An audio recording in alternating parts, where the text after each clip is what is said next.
албатта иштирок мекунем, чунки ин воситае аст, ки ман барои 5 соли ояндаи кишвар саҳми худро мегузорам. Ин қарзи шаҳрвандии ман аст.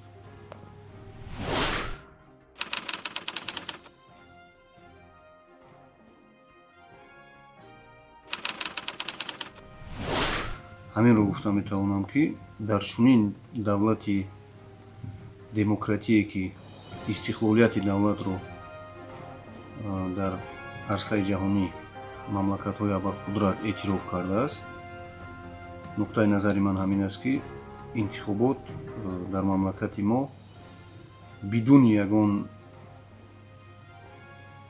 камбудии ҷиддие гузашта паси сар мешавад.